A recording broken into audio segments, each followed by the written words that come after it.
เป็นวัดร้างโบราณสืบสาน2524พระมหาราชครูเกษราปัญญาปรมาติกาจารย์จากวัดดับไผ่เชียงใหม่สืบสานเวลาผ่าน131 ปีนานไกลวัดพระบาทอุดมรุ่งเรืองงามตาเจ้าน้อยบุญธาวงศาข้าหลวงบวงเชียงใหม่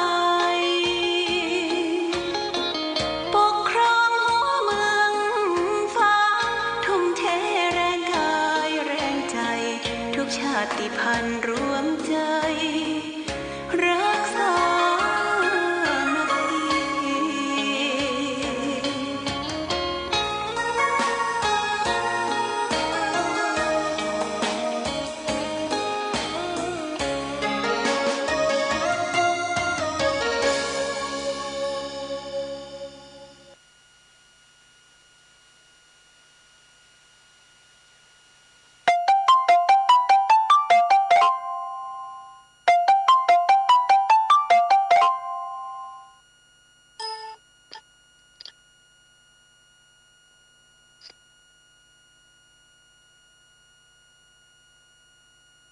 เจริญสุข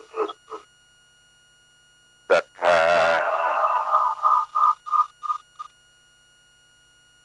สาธุชนญาติโยม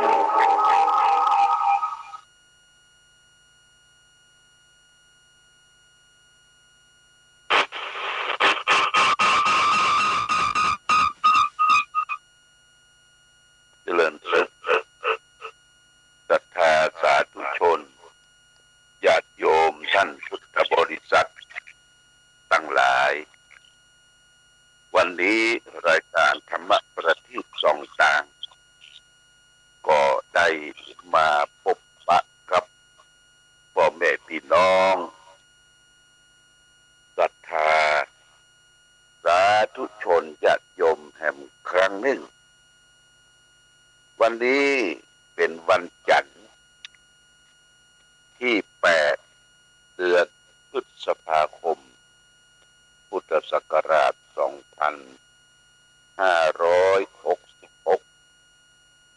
ซึ่งตรงกับเดือน8เดือน6ใต้แรม4ค่ำญาติโยมก็อากาศท้องถิ่นขณะนี้ก็นิ่งคือตอนเจ้ามีลมพัดพาแต่ประการใดแต่ว่าความร้อนระอุก็เกิดขึ้นทั่วไปความร้อนของโลกภาวะโรคร้อนได้รับผลกระทบกันไปทั่วแต่วันนี้วันอาทิตย์ได้เดินทางไปที่เชียงใหม่ร่วมงานในงานฉลองอายุวัฒนมงคลที่วัดตับไผ่แล้วก็ไปหลายที่2-3ที่ก็ความร้อนก็หนักกว่าบ้านเฮาญาติโยมหนักกว่าทั้งเมืองฝางเฮานี่ก็ยังมีต้นไม้ต้นตอกภูเขาเหล่ากาเป็นองค์ขลงเมืองฝางก็ต้นไม้ถือว่าเป็นเรื่องสำคัญ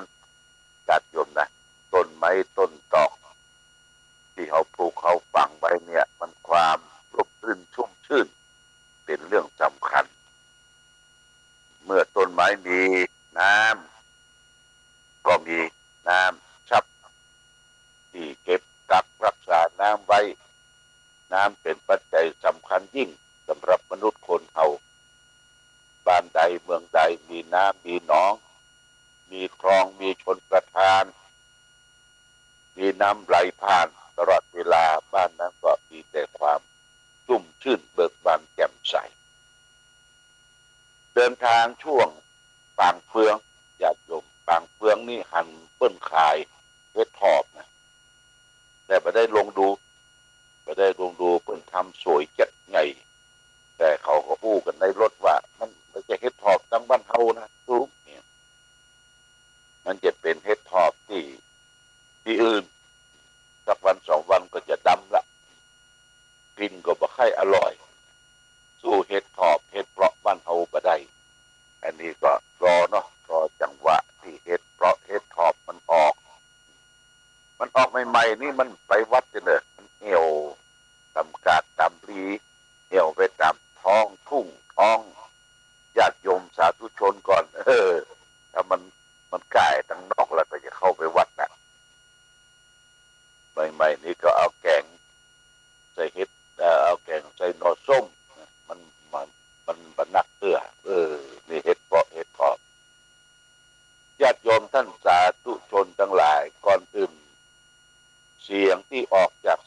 นีวิทยุชุมชนคณะสงฆ์อำเภอฝางของเราท่านเจริญโชติธรรมโมท่านก็มาเช็คดูแต่ว่านี่เปิดปิดแล้วก็พอที่ออกได้แต่ว่ามันบัดเต็มที่ญาติโยมจำไว้นะเสียงออกไปเนี่ยเสียงเครื่องทรงมันบัดเต็มที่วันนี้ช่างใหญ่ช่างยุทธท่านตอนบ่ายนี้เพิ่นกลับมาจากเพชรบูรณ์ก็จะขึ้นดูเสาดูเบดูสายอากาศเพราะว่าเอาได้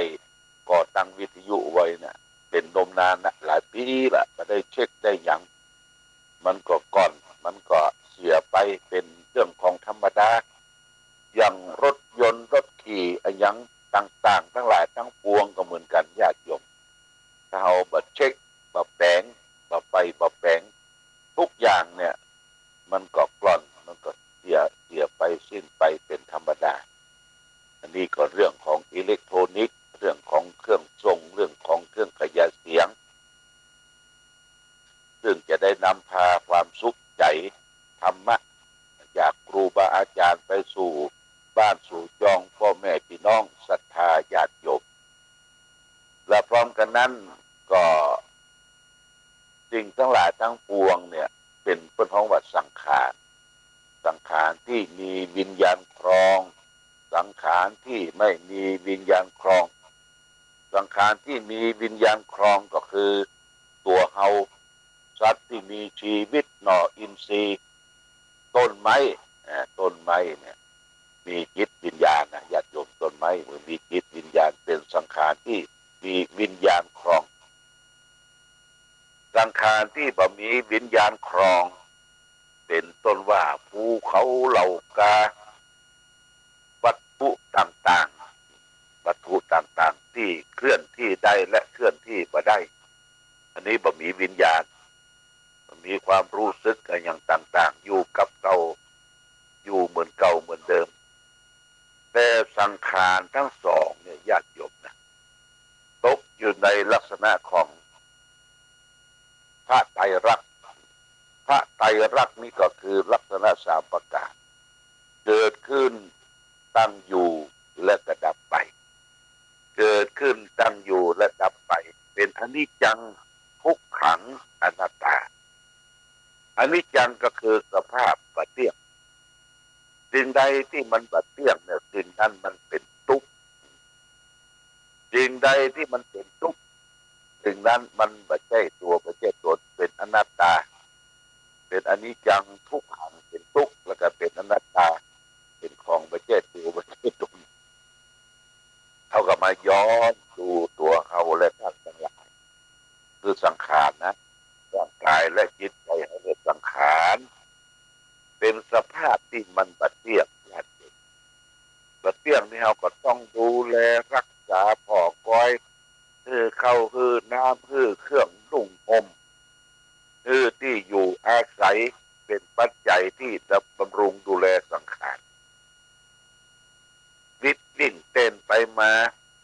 ตื่นตั้งแต่เจ้าเอาผ้าปึ๊ออกหัวแล้วก็ต้องไปเสาะหลักไปเสาะแสวงหาไปกาดไปลีไปซื้อขายจ่ายแลกเพื่อจะได้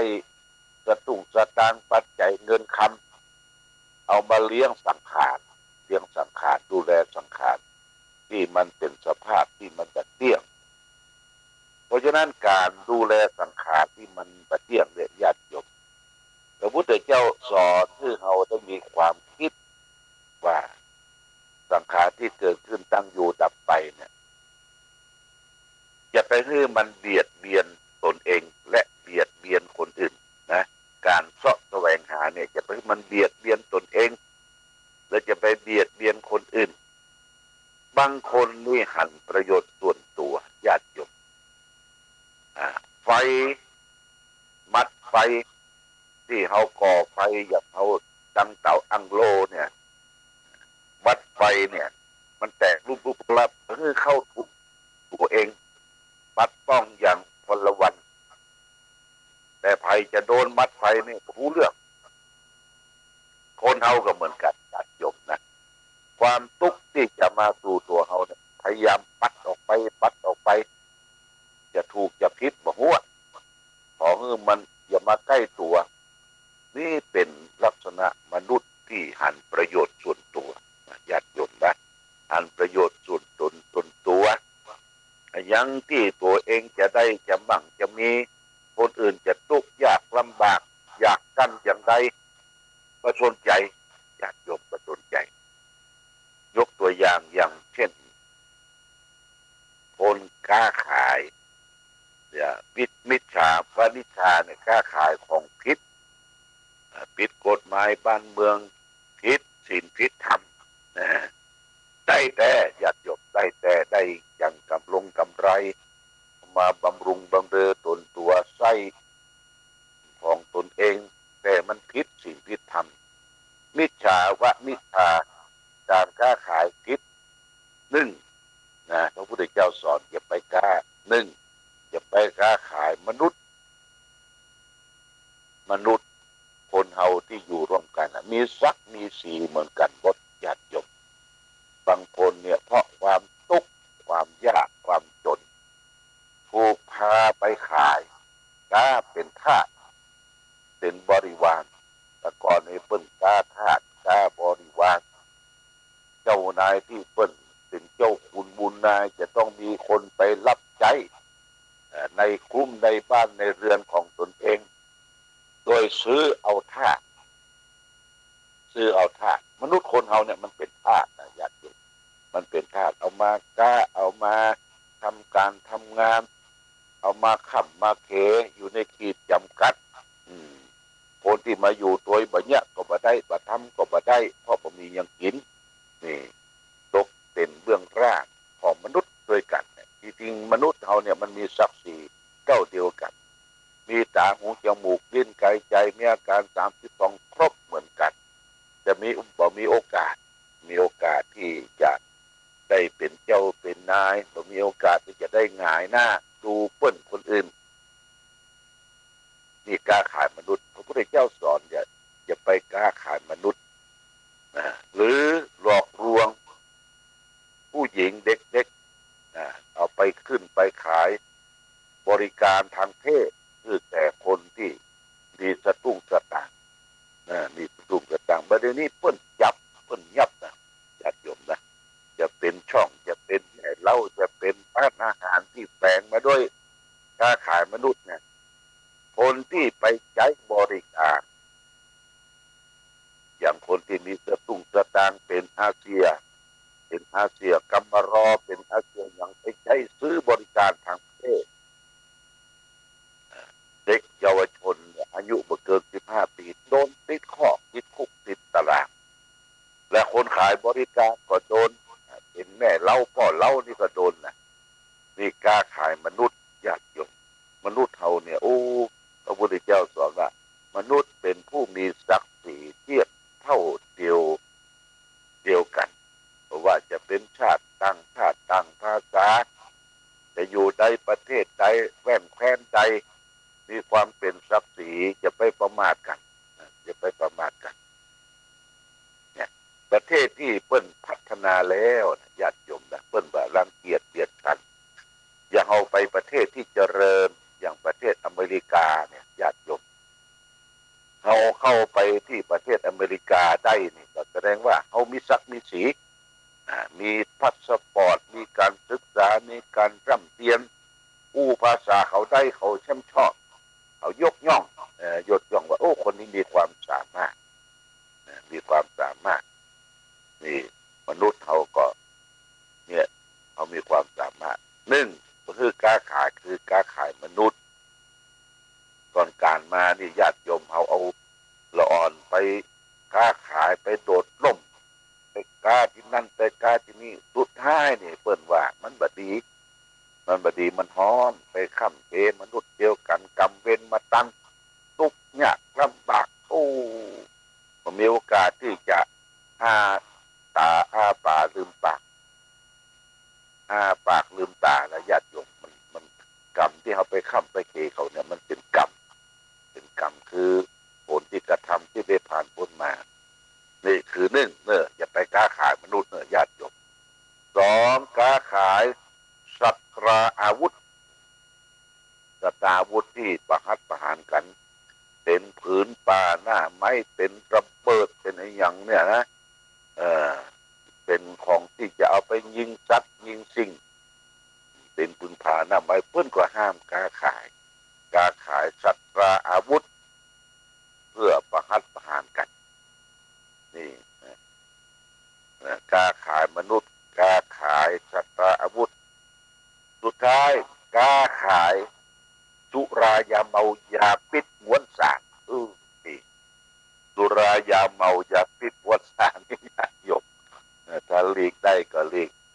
ถ้าหลีกมาได้ก็ค้าขายไปเถอะแต่ว่ามันก็ถูกอยู่แต่ว่า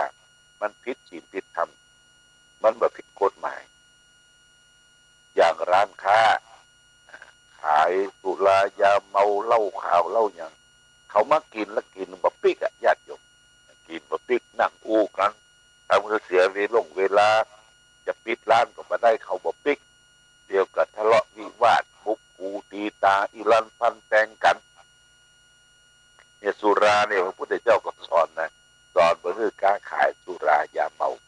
อันเป็นเครื่องดองของเมาอันเป็นที่ตั้งแห่งความประมาทล้ำในปัจจุบันนี่ก็คือยาเสพติดญาติโยมนะยาเสพติดอินดูลูกหลานบางคนหน้าตาแจ่ดีอยู่ในตระกูลดีไปคบเพื่อนคบพุงไปกินยุกกินยาไปเป็นคนที่บัดซัดซื่อละญาติโยมบัดซัดซื่อต่อพ่อต่อแม่ต่อเพื่อนต่อพุงเรียนก็บ่จบบางทีก็เป็นประสาทกับติดมาอยู่บ้านอยู่ปองเป็นภาระของพ่อแม่จะต้องดูแลบางคนนี่มันเหมือนการลูกประสาทกับเฝ้าโทรทัศน์เฝ้าทีวีอยู่ตลอดเวลาอาหารการกินพ่อแม่ก็ต้องมาสู่มาตำไปปิดของมันถึงมาได้เลยโทรทัศน์เนี่ยไปปิดมาได้ปิดก็เอตโลบางทีเสพยานักเข้าไปยาพิษแล้วก็ที่โด่งดังที่สุดคือแอนไซยาไนด์เป็นแม่งยิงที่ฆ่าคนญาติโยมฆ่าคนเอาทรัพย์เอาของเปิ้นเป็นอาเสียเอายาไซยาไนด์ใส่อาหาร3 วันตาย2 วันตายวันเดียวตายเพราะฉะนั้นอาหารการกินก็เหมือนกันญาติโยมประเดี๋ยวนี้ต้องระมัดระวังนะไปกินเลี้ยงไปกินอาหารที่ไหนเขาเอายาพิษใส่เข้าไปในอาหารนะกินไปมันออกอากาศเป็นพิษเป็นภัยเป็นลมปิตายกินขวัดอย่างอาหารในโทรทัศน์แอนไซยาไนด์เนี่ยมัน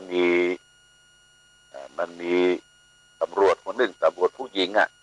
ล้มสองหน้าสองตานะยังไม่ช่วยนะ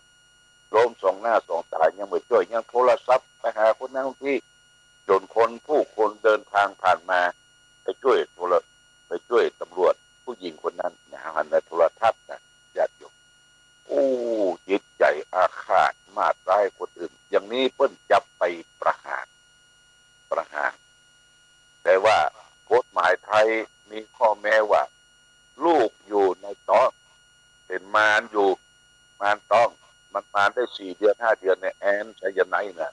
เขาว่าประหารเดียวรอลูกมันเกิดกฎหมายไทยมันบอกนั่นว่ารอลูกเกิดและจับประหารมีชีวิตอยู่ลูกนั้นเขาก็ไปเลี้ยงไว้เหตุที่หนึ่งแม่ให้มันตายไปเพราะฆ่าผู้คนมา10 กว่าคนถ้าเอาทรัพย์เอาสินพ่องเอาแชร์เปิ้นพ่องมีแอนไซยาไนด์เป็นยาพิษที่ทำลายชีวิตมนุษย์คนเราสุดท้ายการค้าขายสัตว์ที่เปิ้นจะนำไปฆ่าเพื่อเป็นอาหารนี่ก็พระพุทธเจ้าก็บัญญัติสอนว่าจะไปฆ่าหมูฆ่าวัวฆ่าควายฆ่าสัตว์ใหญ่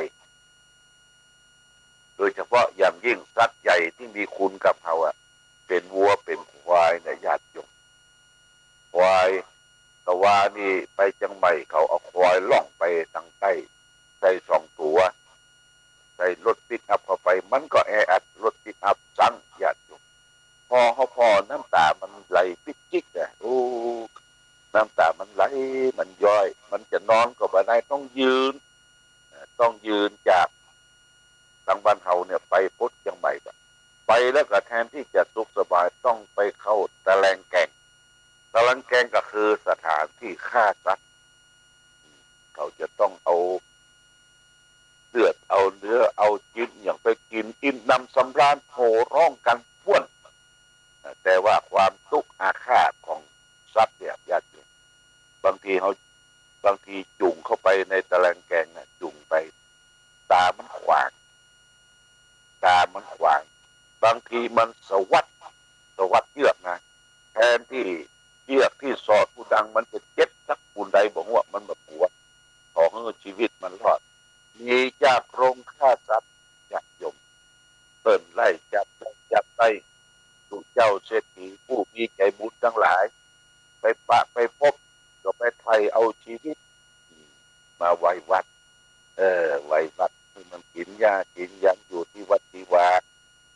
คอยวัวทั้งหลายมันก็มีความกตัญญูต่อชีวิตที่เขาได้ช่วยเหลือมันนี่มันเป็นสัตว์ผู้กรรมญาติโยมเวลาเฮาหันที่เปิ้นถ่ายคลิปถ่ายไลน์ออกมาเนี่ยเวลาผู้เจ้าไปฉันเพลมันก็ไปนั่งเฝ้าดินหน้ากุฏิว่าเพิ่นจะใจอย่างมันพ่องเวลาไปบิณฑบาตผู้เจ้าไปเป็นเช่นควายก็ไปงัวก็ไปหมาก็ไปตัวลุ่มเนี่ยชีวิตที่มันปลดปล่อยได้พ้นภัยเอาจากเงื้อมมือของพญามัจจุราชมันมีพระคุณแต่มันจะตายแค่ตายเท่าจังมันญาติโยมมันก็ถึงตายเหมือนกันแต่ซื้อชีวิตสัตว์โคทั้งหลายที่เอาไว้อย่างประเทศอินเดียนี่ญาติโยมนะประเทศอินเดียเนี่ยวัวหรืองัวเนี่ยนะเป็นสัตว์พาหนะของเทพเจ้าเหล่ากาเปิ่นเอามาใช้การใช้งานรีดนมรีดอย่างแล้วปล่อยตัวผู้พอเสร็จจากการเทียมเกียนเทียมหยังเทียมไทยแล้วเพิ่นปล่อยญาติโยมปล่อยให้เสาะว่าหากินคนเดียวในหัวในเวียงจะที่ไหนจะทายที่ไหนเขาก็บาลังเกียดเดียบกันคนอินเดียก็เอาขี้งัวขี้ควายเนี่ยไปทำเป็นฟืนไปปั้นเป็นแบนแล้วก็ไปปะตามฝาตากแดดไว้เอามาจุดเป็นฟืนเป็นไฟและงัวทั้งหลายก็นอนไปเลยละเกะละกะในกรุงพาราณสีในกรุงสาวัตถีหลายที่เพื่อนบัดทำลายปล่อยมันตายชีวิตของมันแก่เท่าหลังจากปลดระวางจากการทำงานแล้วนี่เพิ่นให้อภัยแก่ชีวิตและสัตว์ทั้งหลายคนเฮาบ้านเฮาบางทีมันใจเหี้ยมใจเกรียมถ้าคอยไปนาบดีนะเอาเกียกปัดไปฟาดเปิ้นเอาไม้แค่ฟาดเปิ้นปลายละปอเนี่ยก็ยังขู่ว่าลาบทรายก็ลาบทรายละจ้ะคอยก็ได้กินมันมีความรู้สึกว่าน้อยเนื้อต่ำใจอุตสาห์ไถนาเนี่ยเจ้าของก็บอกมีความกรุณาที่ยังถามค่าตามฟันลาบซ่ากินน้อยเนื้อต่ำใจญาติโยมนะเป็นสัตว์เดรัจฉานมันบอกงูกำคนแต่มันมีความรู้สึกต่อผู้คนที่ใจการแก้งานนี่พระพุทธเจ้าก็สอนว่าอย่าไปเอาสัตว์ค้าขายสัตว์ที่มีชีวิตมาค้ามาขายได้เงินได้ทองแท้ญาติโยมได้เงินได้ทองซื้อเหล็กซื้อสร้อยคอมาใส่แขนใส่คอนี่อวดเยอะอวดเปิ้ลแต่หารู้ไปว่าเอาชีวิตของสัตว์ทั้งหลายเนี่ยชีวิตของสัตว์ทั้งหลายที่ลงหายตายจากไปเอามานุ่งมาย่องสัตว์ทั้งหลายที่มันอาฆาตพยาบาทแล้วก็หัวเราะย่อเอาว่าโอ้นั่นที่ใส่ยองใส่เงินใส่ทองนะชีวิตเฮาทั้งนั้นเพราะฉะนั้นมิจฉาวะมิจฉาคือค้าขายสิ่งผิดธรรมพระพุทธเจ้าสอนว่า1จะไปค้าขายมนุษย์2จะไปค้าขายสัตว์อาวุธ3จะไปค้าขายยาพิษม้วน อย่าปิดมวลสารและที่อย่าไปค้าขายสัตว์ที่เปิ้นจะนำไปฆ่าเป็นอาหารหลีกเว้นได้ก็เว้นเหียอย่างนี้เป็นต้นเอาละญาติโยมวันนี้ธงชาติและเพลงชาติไทยเป็นสัญลักษณ์ของความเป็นไทยเราจงร่วมใจยืนตรงเคารพธงชาติด้วยความภาค